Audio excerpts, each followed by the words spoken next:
Hello everyone, I am नवीन कुमार और हमारे सामने एक कंपनी है जिसका आईपीओ आने वाला है। कंपनी का नाम है गणेश इंफ्रा वर्ल्ड। ये इस कंपनी का लोगो है। कंपनी का आईपीओ 29 से 3 दिसंबर के बीच में आने वाला है। 29 नवंबर से 3 दिसंबर के बीच में 83 का कट ऑफ प्राइस सेट किया है। 98 करोड़ रुपीस कंपनी उठाना चाह रही है और जो वैल्यू लगाई है दैट इज़ 354 करोड़ रुपीज़। अच्छी खासी यहाँ पर वैल्यू लगाई गई है। जो प्रमोटर्स हैं उनके पास में 81% शेयर होल्डिंग आईपीओ से पहले थी। आईपीओ के बाद में लगभग 60% के आसपास रह जाने वाली है as per our calculation. So that is ठीक ठाक है क्योंकि कंपनी की साइज़ भी थोड़ी ठीक ठाक ही है, तो ठीक ठाक वैल्यू यहाँ पर रह जाने वाली है प्रमोटर्स के हाथ में। That's nice. अब एक बार अगर बात करते हैं, देखते हैं कंपनी करती क्या है। तो कंपनी जो प्रोजेक्ट्स होते हैं, जो engineering, procurement and construction, so projects पे काम करती है। जैसे चाहे गवर्नमेंट के प्रोजेक्ट्स हों चाहे प्राइवेट प्रोजेक्ट्स हों।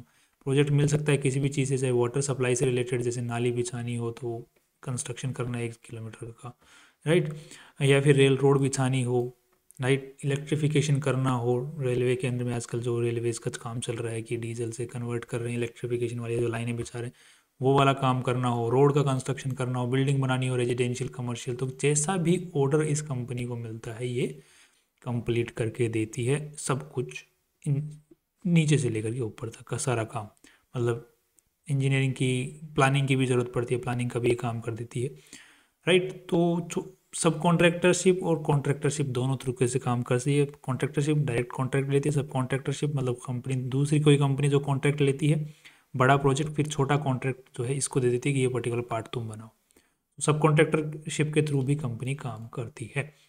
ज़्यादातर इसका रेवेन्यू सब कॉन्ट्रैक्टरशिप से ही आता है।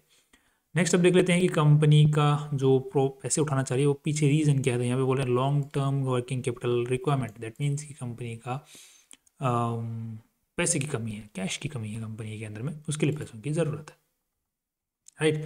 तो अब यहाँ पे हम लोग अगर आगे बात करते हैं उससे पहले एक चीज़ और, कि काफ़ी भाइयों को जो दिवाली लिस्ट है उसके अंदर में अगर किसी भाई ने अपने हिसाब से रिसर्च करके और रिसर्च करके फाइनेंशियल एडवाइजर से पूछ के पैसे लगाए हैं, स्टिल वो जो दिवाली लिस्ट है वो थोड़ी डाउन चल रही है, तो उसके अंदर में अब क्या कर सकते हैं, तो उसके बारे में एक नया वीडियो हम लोग कल बनाएंगे उसके ऊपर हम बात करने के लिए, कि वो थोड़ा बहुत 10% के आसपास में डाउन चल रहा है अभी जो प्राइसेस बताई गई थी उनके हिसाब से। तो अब क्या कर सकते हैं उसमें, तो एक ऑलरेडी एक सिनेरियो, हम जो एक टेक्निक के थ्रू काम करते हैं, अगर हम टेक्निक को फॉलो करते हैं, तरीके को फॉलो करते हैं, फॉर्मेट को फॉलो करते हैं, तो हमें घबराने की ज़रूरत है ही नहीं, राइट। कंपनी हमने ऑलरेडी अच्छी चीज़ चूज़ कर रखी हैं और अब हमें क्या करना है, उस फॉर्मेट के अकॉर्डिंग हमें थोड़े कंपनियों के अंदर में इन्वेस्टमेंट और करना है, डाइवर्सिफाई करना है और साथ में एवरेजिंग भी करना है। तो एवरेजिंग और डाइवर्सिफिकेशन के लिए हमें कौन सी 10% नीचे आ चुका है तो हमें 4 कंपनियों के अंदर में और पैसा ऐड करना पड़ेगा। तो उसके लिए फिर हम लोग कल 4 कंपनियों के ऊपर में चर्चा करेंगे कि किन के अंदर में हम लोग रिसर्च और कर सकते हैं और फाइनेंशियल एडवाइजर से एडवाइस करके फिर इन्वेस्टमेंट के बारे में सोच सकते हैं, राइट। तो कोई घबराने की ज़रूरत वहाँ पे नहीं है क्योंकि मार्केट डाउन है, सबका पोर्टफोलियो डाउन है, आपका भी डाउन आएगा ही। नहीं आता तो शक होता मुझे कि आप इतने बड़े विद्वान हो गए हैं कि क्या बात है, आपका भी डाउन है तो कोई दिक्कत नहीं है, इंसान है। अब देख लेते हैं थोड़ा सा हम कंपनी की आरएचपी को भी नज़र डालने की कोशिश करते हैं कि कंपनी 70 करोड़ रुपए जो है लॉन्ग टर्म वर्किंग कैपिटल पे खर्च करने वाली है। कंपनी के अंदर में जो मेन कर्ता धर्ता उनका नाम है विभोर अग्रवाल, दूसरे हैं रुचिता अग्रवाल। ये मेन कर्ता धर्ता है। आईपीओ से पहले इनके पास में अच्छी खासी शेयर होल्डिंग थी, आईपीओ के बाद में अच्छी खासी रह जाने वाली है। कंपनी के अंदर में कोई केस वेस आज के दिन नहीं चल रहा है। कंटिजेंट लाइबिलिटी कंपनी के ऊपर में कुछ भी नहीं है। कंपनी का शुरुआत जो है यहाँ पर पार्टनरशिप एक्ट, मतलब कार्ट एज ए पार्टनरशिप फर्म की, एज ए पार्टनरशिप की तरह से हुई थी 2017 के अंदर में। फिर अभी 2024 के अंदर में इन्होंने अपना जो है कन्वर्ट करवा लिया, अपने आप को पब्लिक लिमिटेड कंपनी में कन्वर्ट करवा लिया और अब आईपीओ लेके आ रहे हैं उसके बाद में। Because IPO partnership firm IPO नहीं लेके आ सकती, प्राइवेट लिमिटेड आईपीओ नहीं ला सकती, प्रोप्राइटरशिप फर्म आईपीओ नहीं ला सकती, उनको अपने आप को कन्वर्ट करना पड़ता है पब्लिक लिमिटेड के अंदर में। अब यहाँ पे कंपनी की जो शुरुआत है 2017 में हुई थी और अभी यहाँ पे 290 करोड़ का टर्नओवर इन्होंने अचीव कर लिया है। यहाँ पर विभोर अग्रवाल जी यहाँ पे डेट ऑफ बर्थ दी हुई, कितने मंझे हुए आदमी हैं आज के दिन और कितना एक्सपीरियंस है इनको, तो उसका यहाँ पे डिटेल्स दी हुई हैं जिसको आप पढ़ सकते हैं। कौन कौन सी कंपनियों में ये आज के दिन और भी डायरेक्टरशिप होल्ड करते हैं उनके भी यहाँ पे डिटेल दी हुई है।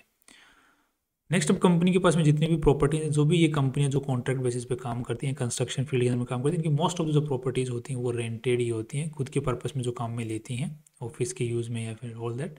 क्योंकि इनके जैसे अभी आज यहाँ कॉन्ट्रैक्ट पे सामान माल वो प्रोजेक्ट मिला हुआ है, कल को कहीं और मिलेगा, तो ये एक जगह भी प्रॉपर्टी खरीद के रखेंगी, खरीद के कौन रखते हैं? जिनकी फैक्ट्री इस्टेब्लिशमेंट होती है वो खरीद के रखते हैं, इनको ज़रूरत नहीं है, तो इनके पास में सारी प्रॉपर्टीज़ रेंटेड है। मोस्ट ऑफ द जो इनका रेवेन्यू आ रहा है वो वेस्ट बंगाल से आज के दिन आ रहा है। एंड ऑर्डर जो इनकी ऑर्डर बुक है वो उसकी बात कर रहा हूँ। सो ऑर्डर बुक है वेस्ट बंगाल से, फिर झारखंड, उत्तराखंड, महाराष्ट्र, उड़ीसा, तो हर स्टेट से, मतलब काफ़ी सारे अलग अलग स्टेट से कंपनी का थोड़ा बहुत रेवेन्यू आ रहा है, मोस्टली वेस्ट बंगाल से आ रहा है। अब सिविल और इलेक्ट्रिकल इंफ्रास्ट्रक्चर जो प्रोजेक्ट्स होते हैं वहाँ से कंपनी के ज़्यादातर प्रोजेक्ट्स हैं, ऑर्डर बुक जो है उनकी ज़्यादा ऑर्डर बुक है कंपनी के पास में। कॉन्ट्रैक्ट वैल्यू, यहाँ पे हम लोग देख पा रहे हैं कॉन्ट्रैक्ट वैल्यू, जो पूरा जो कॉन्ट्रैक्टर ने जो वैल्यू लिया है, मतलब ऑर्डर उठाया है, उसकी जो वैल्यू है वो 602 करोड़ की है, बट इसको सब कॉन्ट्रैक्टरशिप से मिला हुआ है, तो मतलब कुछ एक पार्ट बनाना है इसको, जिसका वैल्यू है, इसको जो मिला हुआ ऑर्डर बुक उसका है 482 करोड़ का। रेलवे प्रोजेक्ट्स भी मिले हुए हैं यहाँ पर, इतनी पूरे कॉन्ट्रैक्ट वैल्यू की इतनी वैल्यू है, बट इसको 87 करोड़ का ही कॉन्ट्रैक्ट मिला, बाकी दूसरी कंपनियों को कॉन्ट्रैक्टर जो बड़ा कॉन्ट्रैक्टर है उसने दे रखा है। नेक्स्ट अगर देख लेते हैं तो यहाँ पे कंपनी का एज ए कॉन्ट्रैक्टर जो रेवेन्यू आ रहा है वो 8% है, बाकी एज ए सब कॉन्ट्रैक्टर जो है मेनली कंपनी काम कर रही है, जैसे कि मैंने बात किया था कि सब कॉन्ट्रैक्टरशिप में अच्छा खासा कंपनी काम कर रही है। कॉन्ट्रैक्टरशिप में इतना अभी इसका दबदबा नहीं है, धीरे धीरे बड़ी हो जाएगी, इसका दबदबा वहाँ भी बन जाएगा। नेक्स्ट, कंपनी का जो B2B सेगमेंट के अंदर में ज़्यादातर काम हो रहा है, B2G सेगमेंट में काम नहीं हो रहा है, बिकॉज कंपनी अगेन कॉन्ट्रैक्टरशिप में कम है, सब कॉन्ट्रैक्टरशिप में ज़्यादा है। तो जो B2B जो काम होगा, क्योंकि दूसरे बंदे ने कॉन्ट्रैक्ट ले लिया, वो इसको दे रहा है, तो सब कॉन्ट्रैक्टर से तो B2B होगा। B2G तो तब होता जब ये खुद कॉन्ट्रैक्टर होता, तो गवर्नमेंट से डायरेक्ट ले लेता। नेक्स्ट, अब कंपनी की हम अगर बैलेंस शीट को अगर नजर डालते हैं तो कितना पैसा आज के दिन लगा हुआ है, तो दैट इज़ अराउंड 120 करोड़ रुपया कंपनी में लगा हुआ है, जिसमें से जो इन्वेस्टर्स का पैसा है that is 66 crore rupees only, आज के दिन की वैल्यू है। एंड साथ में कंपनी के अंदर में अच्छा खासा लोन, वो बाकी जितना भी पैसा लगा हुआ है वो सारा लोन पे पैसा है, उधारी का पैसा है, चाहे वो माल उधारी का हो चाहे पैसा उधारी का हो। और ये पैसा कहाँ कहाँ लगा हुआ है, टोटल उधारी वाला इन्वेस्टर्स का सब कुछ मिला मिलू के तो 11 करोड़ रुपये तो कंपनी के जो इक्विपमेंट्स हैं, प्लांट्स हैं, वहाँ पे लगा हुआ है, जिन जो भी इनके पास में फिक्स प्रॉपर्टीज़ हैं, गाड़ी वाड़ी सब कुछ। नेक्स्ट इनके ऊपर अगर देखते हैं तो करंट इन्वेस्टमेंट कुछ नहीं है इनका, इन्वेंट्री इनके पास में पड़ी है 11 करोड़ रुपए की, ट्रेड रिसीवेबल्स पड़े हैं 56 करोड़ रुपए के आज के दिन, और कैश पड़ा है 18 करोड़ रुपए का। रेवेन्यू की अगर हम लोग अगर रेवेन्यू की बात करते हैं तो बैलेंस शीट में तो कोई दिक्कत नज़र आ नहीं रही है। रेवेन्यू की अगर बात करते हैं तो रेवेन्यू भी यहाँ पे देख रहे हो 133 करोड़ का था, उस 2022 में 80 करोड़, फिर 2023 में 133 करोड़, फिर 2024 के अंदर में ये और ये दोनों प्लस कर दो तो ये लगभग आता है 280 करोड़, 290 करोड़ रुपए के आसपास में, तो 133 से 290 crore, that's again very good. अभी लगभग 31 अगस्त तक का ये डेटा यहाँ पर है, तो 5 महीने का डेटा है, तो 5 महीने के हिसाब से तो 210 करोड़ रुपए, दैट इज़ अकॉर्डिंग अगर हम लोग देखते हैं तो इस साल जो है 500 करोड़ के आसपास में पहुँच जाएगा revenue, that is a very good growth देख रहे हो कितनी भयंकर ग्रोथ देखने को मिल रही है यहाँ पे। सिर्फ ग्रोथ ही देखने को नहीं मिल रही है, यहाँ पर कंपनी के नेट प्रॉफिट्स भी बहुत अच्छा निकाल पा रही है, बिकॉज यहाँ पर अगर 210 करोड़ का अगर हम लोग देखते हैं तो यहाँ पर कंपनी 15 करोड़ रुपए नेट प्रॉफिट निकाल ले रही है, दैट इज़ अराउंड 7-8% के आसपास का निकल के आता, दैट्स गुड। इस सेगमेंट में जो दूसरी कंपनियां काम कर रही हैं उनका 5-6% के आसपास में निकल के आ रहा है। कैपेसिटी का अगर देखते हैं तो ये एक कंपनी है, क्या नाम है इसका, कैपेसिटी इंफ्रा प्रोजेक्ट्स, तो इसका जो रेवेन्यू है वो 120 करोड़ रुपए पिछले साल निकाले, 1900 करोड़ रुपए का काम किया है, तो इसका भी वही निकल के आ रहा है 5-6% के आसपास में। इस कंपनी का अगर हम लोग देखते हैं तो इसका नाम है चावड़ा इंफ्रा, तो इसका अगर नेट प्रॉफिट्स हम लोग देखेंगे तो यहाँ पे 242 करोड़ रुपए का काम किया है, 19 करोड़ रुपए निकाले हैं, तो यहाँ पर इस हिसाब से अगेन वही 8% के आसपास का निकल के आता है, तो दैट्स अगेन गुड, राइट, 7-8% का, तो ये कंपनी भी अच्छा काम कर रही है, जो कि इसके इंडस्ट्री के स्टैंडर्ड के हिसाब से हायर लेवल के ऊपर में बैठता है, दैट्स गुड। अब कैश फ्लो स्टेटमेंट की बात करते हैं तो मोस्टली कंस्ट्रक्शन कंपनियों के अंदर में कैश फ्लो जो स्टेटमेंट होता है वो नेगेटिव ही रहता है, इसका भी वही मिलेगा, देख लेना, इसका भी वही मिलेगा, इसका भी वही है cash flow statement, cash generated 34, ये 10 करोड़ माइनस, ये 5 करोड़ प्लस। तो इन दोनों को हम प्लस करेंगे तो मोस्टली जो 2024 के अंदर में 2023-24 का जो साल था उसमें नेगेटिव में कैश फ्लो रहा है। यहाँ पर पॉजिटिव है बट यहाँ पे अच्छा खासा नेगेटिव है। यहाँ पर अगेन थोड़ा बहुत पॉजिटिव रहा है। Cash generated from operation is this one. So overall जो cash generated is 34 lakh plus 5 महीने के डेटा के अंदर में। यहाँ पे अच्छी बात है, ये पॉजिटिव है तो थोड़ा बहुत पॉजिटिव है बट पॉजिटिव रहने की कोशिश कर रहा है। बिकॉज ट्रेड रिसीवेबल जो सेगमेंट्स होते हैं वो बहुत ज़्यादा होते हैं इस टाइप की कंपनियों के अंदर में। यहाँ पे देखने को मिला 18 करोड़ ट्रेड रिसीवेबल्स है। अब अगर यहाँ पर हम ऊपर देखते हैं बैलेंस शीट के अंदर में तो यहाँ पर नज़र आता है कि ट्रेड रिसीवेबल्स कंपनी के 56 करोड़ रुपीज़ के हैं। तो क्या नेगेटिव बात है? बिल्कुल नेगेटिव बात है, इसमें तो कोई दो राय नहीं है। बट यहाँ पर नेगेटिव इतनी भी नेगेटिव नहीं है बिकॉज कंपनी का जो ट्रेड रिसीवेबल्स है वो 6 महीने पुराना ही है और हर साल 6 महीने पुराना है। उसके बाद में कोई भी ट्रेड रिसीवेबल रह नहीं रहा है कंपनी। दैट मीन्स कि टाइम पे पेमेंट भी आ रहा है, कंपनी काम कंप्लीट करती है, प्रोजेक्ट बड़े से बड़ा ले रही है और टाइम पर पेमेंट भी आ रहा है। That's marvellous. ये चीज़ तो देखने को बहुत कम देखने को मिलती है। कई बार पेमेंट अटका हुआ ही रहता है इन कंपनियों का, बट इसके साथ में ऐसा कुछ भी सीन नहीं है। दैट मीन्स कि कंपनी के जो मैनेजमेंट है वो गजब है। अब नज़र डाल लेते हैं एक बार हम लोग कंपनी के फाइनल डेटा के ऊपर में, पी और पीवी रेशियो के हिसाब से कि कंपनी ने खुद की वैल्यू कितनी ज़्यादा ऊपर लगाई है बुक वैल्यू के हिसाब से, कागज़ों में जो भाव है उसके हिसाब से। साथ में ही कंपनी ने अपनी अर्निंग के हिसाब से कितनी ज़्यादा वैल्यू लगाई है। तो यहाँ पे लेटेस्ट डेटा के अकॉर्डिंग कंपनी ने 5 महीने 15 करोड़, 30 करोड़, तो लगभग हम 35 करोड़ के नेट प्रॉफिट के हिसाब से मान के चलते हैं कि इस साल जो है 35 करोड़ रुपए के आसपास में कंपनी नेट प्रॉफिट निकाल लेगी फॉरवर्ड पीई का। ध्यान रखना, हम फॉरवर्ड पीई कैलकुलेट कर रहे हैं, ना कि पिछले साल का पीई कैलकुलेट कर रहे हैं। तो फॉरवर्ड पी 35 करोड़, तो यहाँ पे निकल के आ रहा है 35। तो इसके हिसाब से 10 का पी रेशियो निकल के आ रहा है। इसका भी अगर हम लोग देखते हैं तो इसका भी हमें फॉरवर्ड पी कैलकुलेट करना पड़ेगा। तो इसका भी हम लोग देख लेते हैं एक बार। 40, 45 तो लगभग 100 का यहाँ पर देखते हैं तो कितना 30 का पी रेशियो निकल के आ रहा है। तो उसका निकल के आ रहा है कितना 10 का, इसका निकल कर रहा है 30 का। इस कंपनी का अगर हम लोग देखते हैं छावड़ा का, तो छावड़ा का यहाँ पर अगेन फॉरवर्ड पी निकालना पड़ेगा हमें। अगेन 10 और 9 तो 20, तो यहाँ पर लगभग कितना निकल गया, 14-15 के आसपास में निकल के आ रहा है। अगेन दैट्स ओके, 14-15 के पास नहीं, 17-18 के आसपास निकल के आ रहा है। तो दैट्स अगेन ओके। मतलब अपनी जो आईपीओ लेके आ रही है कंपनी वो सस्ती मिल रही है अगेन अर्निंग के हिसाब से। इसका देख लेते हैं एक बार और लास्ट में। इसका है 13 का और इसने जो वैल्यू लगाई है वो इतनी है। दैट मीन्स कि इसके हिसाब से इसने बहुत ज़्यादा ऊपर वैल्यू लगाई है, 352, तो लगभग इसने 35 के आसपास का पी रेशियो निकाला है। तो जो आईपीओ लेके आ रही है वो कंपनी ज़्यादा अच्छी नज़र आ रही है पी रेशियो की अर्निंग के हिसाब से। पीबी रेशियो की अगर हम लोग बात कर लेते हैं यहाँ पर, तो दैट इज़ इसकी नेटवर्थ आज के दिन 66 की, और ये पैसे उठा रही है 100 करोड़ मान के चलो तो 166, बाकी खर्चा निकाल दो तो 150 करोड़ रुपए के आसपास तो बचता है। तो राउंड ऑफ ले लेते हैं तो 150 के हिसाब से यहाँ पर डेटा निकल के आ रहा है। दैट इज़ अराउंड 4520, 35 कितना लिया था हमने, 160 कितना लिया था भाई, मैं तो भूल गया। हाँ 150 लिया था ना हमने, 150 ओके। हाँ तो यहाँ पे निकल के आ रहा है अगेन, हाँ सही, 23 का पीबी रेशियो, 2.3 का पीबी रेशियो निकल के आ रहा है। दैट्स अगेन ऑन दी, इसका देखते हैं 1.8, इसका 3.3, इसका 4.2 और इसका है लास्ट में PSP projects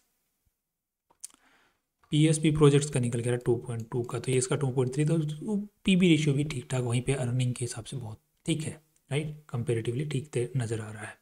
so overall company के बारे में जो सीनेरियो, जो पॉजिटिविटी ही देखने को मिल रही है, काफ़ी पॉजिटिव नज़र आ रही है। मैनेजमेंट बहुत अच्छा नज़र आ रहा है, बहुत अच्छे से मैनेज करके चल रहा है। So I think this company has a very long way to go. Subcontractorship के अंदर ज़्यादा पैसा है, कॉन्ट्रैक्टरशिप से तो सालों वहीं पे काम करना चाहिए। अब यहाँ पे एक भाई का बहुत बड़ा सवाल था, पीएसपी प्रोजेक्ट्स वाली कंपनी है, इसको लेकर के देखो एक भाई का था। तो अब सॉरी, इससे पहले मैं ये जवाब देता हूँ कि यहाँ पे इस कंपनी में क्या मैं पैसा लगाना पसंद करूँगा? डेफिनेटली इसमें मैं पैसा लगाना पसंद करूँगा। It's working good, it's earning good, इसका फॉरवर्ड भी अच्छा है, इसके पास में everything is fine, right. As of now, आगे बिगड़ जाता तो आगे की बातें अलग हैं, बाकी आज के हिसाब से ठीक लग रहा है। पीएसपी प्रोजेक्ट के बारे में एक भाई का सवाल था कि ये कंपनी का स्टॉक जो है वो नीचे जा रहा है तो अभी क्या करना चाहिए। देखो, कोई भी कंपनी के अंदर में हमेशा अर्निंग जो होती है वो इफेक्ट करती है। ध्यान रखो कि जो बड़े लोग हैं, जो बड़ा ये पैसा लगा के रखते हैं, वो अर्निंग को पहले ही प्रिडिक्ट कर लेते हैं कि इस क्वार्टर जो अर्निंग आने वाली है वो कैसी आने वाली है, तो वो पहले ही तैयार होकर बैठ जाते हैं। वो कब तैयार होकर बैठते हैं, हमेशा ध्यान रखिए, क्वार्टर वाइज देखिए। हमेशा जब अगर फर्स्ट क्वार्टर के अंदर में रेवेन्यू खराब आता है, तो जो बड़ा पैसा लगा के बैठे होते हैं वो दोबारा नई बाइंग नहीं करते हैं जब तक कि अगले क्वार्टर का रिजल्ट ना आ जाए। अगर अगले क्वार्टर का भी खराब आ जाता है तो फिर वो वहाँ से निकलने का, एग्जिट करने का ऑप्शन लेते हैं। मोस्ट ऑफ द केसेस में देखा गया। इसके लिए सेकेंड क्वार्टर का जब खराब रिजल्ट आता है, सेकेंड क्वार्टर का मेरा कहने का मतलब है, यहाँ पर देखिए, अगर यहाँ पर हम लोग देखते हैं तो सितंबर का अगर बात करते हैं 607 करोड़ का रेवेन्यू आया था। रेवेन्यू की बात कर रहा हूँ, यहाँ पे नेट प्रॉफिट की बात नहीं कर रहा हूँ। नेट प्रॉफिट के बहुत सारे इफेक्ट होते हैं। नेट प्रॉफिट यहाँ पर रेवेन्यू और साथ में ऑपरेटिंग प्रॉफिट की मैं बात कर रहा हूँ, ठीक है, और मोस्टली रेवेन्यू की। ऑपरेटिंग प्रॉफिट भी असर डालता है, बट रेवेन्यू मेनली असर डालता है। ऑपरेटिंग प्रॉफिट में भी कई बार दिक्कतें हो जाती हैं, कॉस्टिंग बढ़ जाती है, कोई दिक्कत नहीं है। सो बिग मनी डजेंट वो ज़्यादा इन्वॉल्व होकर देखते हैं। मेन जो चीज़ देखते हैं, जैसे यहाँ पे सितंबर 607 करोड़ का है, तो पिछले साल सितंबर 357 इंक्रीज़ है, ठीक है, यहाँ पर इंक्रीज़ है, ठीक है। दिसंबर में हम लोग देखते हैं 697 इंक्रीज़ है, यहाँ पर भी इंक्रीज़ है, ओके। मार्च में देखते हैं 649, यहाँ से इंक्रीज़ है, सॉरी यहाँ से, तो यहाँ पर डिक्रीज़ है। ध्यान रखना, यहाँ पर डिक्रीज़ है, यहाँ पर ये भी डिक्रीज़ है। मेनली जो है ये डिक्रीज़ है। तो अब देखो मार्च 2024 में क्या कर रहा था स्टॉक। मार्च 2024 के अंदर में स्टॉक का प्राइस जो है, ये देखो, ये पहले ही नीचे आ चुका है। तो बिग मनी को पहले ही पता चल चुका होता है कि इस बार जो है रेवेन्यू कम आएगा, बिकॉज वो उनके पास में मैंने एक टीम बैठी होती है जिसका काम ही यही होता है कि रेगुलरली जिन कंपनियों में बड़े पैसे ने, जैसे मान के चलो मेरी एक फैमिली मनी है, तो फैमिली मनी वाले हैं, तो वहाँ पर मेरे जैसे ऑलरेडी रिसर्च एनालिस्ट बैठे हैं जिनका काम है कि वो पर्टिकुलर कंपनियों को ट्रैक करना कि उन्होंने इस महीने कितनी कमाई की। कई बार तो ऐसा भी देखा गया कि 15 दिन में कितनी कमाई की है, कैसा उनका काम चल रहा है। कई बार तो वो जो लोकेशंस होती हैं उनको विजिट भी करते हैं, क्योंकि उनका बड़ा पैसा लगा हुआ उस कंपनी के अंदर में। तो इस टाइप से जब काम चलता है तो उनको पहले ही पता चल जाता है। तो यहाँ पर ये फॉल आपको देखने को मिल रहा होगा, ये उसी वजह से है कि पहले ही किसी भाइयों ने ट्रैक कर लिया। उसके बाद में यहाँ पर रेवेन्यू के अंदर में डिक्रीज आया, फिर वहाँ पर वापस से उछाल थोड़ा सा देखने को मिला है। बट ध्यान रखना, बढ़त नहीं आएगी। अगर बढ़त आएगी तो वो फेक आ रही है, या फिर इनके बाद में कोई न्यूज़ है। मोस्ट केसेस में नहीं आएगी बढ़त। अब क्या होगा, अगले रिजल्ट का इंतजार किया जाएगा। अगले रिजल्ट का यहाँ पे इंतजार किया गया, तो जून का रिजल्ट अगर हम देखते हैं तो यहाँ पर देखो 510 करोड़, यहाँ पर 612 करोड़। दैट्स एन इंक्रीज यहाँ पर देखने को मिल रहा है। अब इसी चीज़ को अगर हम लोग ऑपरेटिंग प्रॉफिट में देखते हैं तो यहाँ पर भी नेक्स्ट अगेन इंक्रीज है देखने को मिल रहा है जून बाय जून। तो यहाँ पर आपको अगेन थोड़ी सी बढ़त देखने को मिल सकती है। ये देख लो, यहाँ पर अब ये कंसिस्टेंट हो गया, बढ़त नहीं हुई तो गिरावट भी नहीं हुई। कंसिस्टेंसी यहाँ पर देखने को मिल रही है कि वहीं पे फ्लो कर रहा है मार्केट। अब देखो यहाँ पर सितंबर का रिजल्ट आने की देरी होती है, तो यहाँ पर सितंबर में गिरना स्टार्ट हो जाता है। क्यों? Because big money now knows कि मार्केट फिर से इसका खराब आएगा। तो 578 करोड़, तो 607 करोड़ ऑपरेटिंग प्रॉफिट भी खराब हो गया, ये भी खराब हो गया। तो यहाँ पे कंसिस्टेंटली 2 रिजल्ट खराब आए हैं, ठीक है। एक रिजल्ट थोड़ा सा ठीक आया बीच के अंदर में, बट वापस खराब हो गया है। तो big money is exiting again. अब यहाँ पर जब तक रिजल्ट अच्छा नहीं आएगा, या फिर बड़े पैसे को ये उम्मीद नहीं होगी कि हाँ जो ये पहले रिजल्ट्स खराब आए हैं उनमें ज़्यादा खराबी नहीं है, तो फिर वो वापस से लगाएगा। उसके लिए, इसीलिए तो हम बोलते हैं कि टेक्निकल एनालिसिस और साथ में ही फंडामेंटल एनालिसिस दोनों ज़रूरी। टेक्निकल एनालिसिस में कोई चार्ट बन रहा है तो फिर फंडामेंटली हमें रीजन ढूंढना पड़ता है कि क्या कारण बन रहा है पीछे। तो यहाँ पर कारण हमेशा नजर आता है कि बड़े पैसे को पहले पता चल जाता है, तो वो खरीदना चालू करते हैं, तो टेक्निकली हमें पता चलता है कि यार बाइंग तो आ रही है, क्यों आ रही है, फिर हमें पता करना पड़ता है। तो हमेशा ध्यान रखिए कि 2 रेगुलर क्वार्टर्स अगर नेगेटिव में रेवेन्यू जनरेट और ऑपरेटिंग प्रॉफिट नेगेटिव में आ रहा है, तो वहाँ पर मोस्ट ऑफ द केसेस उन स्टॉक्स को हमें थोड़ा सा अवॉइड करके चलना चाहिए। बट पहले से इन्वेस्टमेंट करके बैठे हैं तो फिर क्या ही करें, तो वो उसमें हमारा साथी होता है डाइवर्सिफिकेशन। डाइवर्सिफाई करके रखेंगे तो जो कंपनी नुकसान में है तो उसको दूसरी कंपनी उठा लेगी। ये हमारे पास डाइवर्सिफिकेशन का तरीका होता है, फ़ायदा होता है। डाइवर्सिफिकेशन के बहुत फ़ायदे हैं, डाइवर्सिफिकेशन और एवरेजिंग के।